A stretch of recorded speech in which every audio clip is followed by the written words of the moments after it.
Doctor Babasaheb Ambedkar यांच्या 134व्या जयंतीच्या निमित्तानं दादर चैत्यभूमी सजलेली पाहायला मिळते। मुंबई महापालिकेने विशेष तयारी केली असून यात अनेक उपक्रमांचं आयोजन देखील करण्यात आलेलं आहे। या ठिकाणाहून आढावा घेतला आमच्या प्रतिनिधी मीनाक्षी म्हात्रे यांनी। पाहूयात।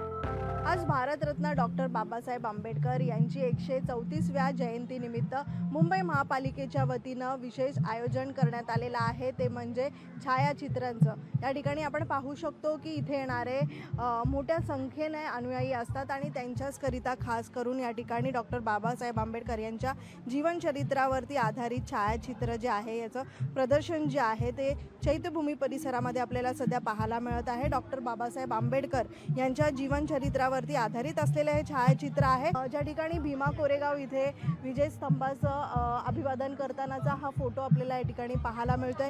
सोबतच आपण पाहतोय की ज्यावेळी डॉक्टर बाबासाहेब आंबेडकर हे पहिले कायदे मंत्री झाले त्यानंतरचा हा शपथ घेतानाचा हा फोटो आपल्याला पाहायला मिळतोय। तर दुसरीकडे मसुदा जो आहे तो सुपूर्द करतानाचा हा फोटो पाहायला मिळतोय। त्यामुळे असे अनेक फोटो जे आहेत, छायाचित्र जे आहे डॉक्टर बाबासाहेब आंबेडकर यांचे या ठिकाणी आपल्याला पाहायला मिळतात।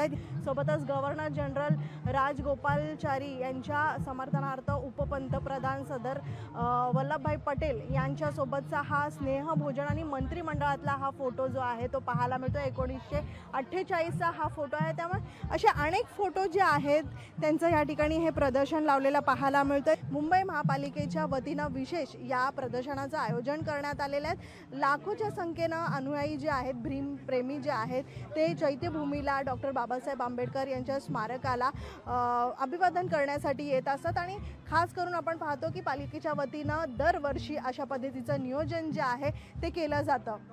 व्हिडिओ जर्नलिस्ट विनोद नाईकसह मीनाक्षी म्हात्रे, लोकशाही मराठी, मुंबई।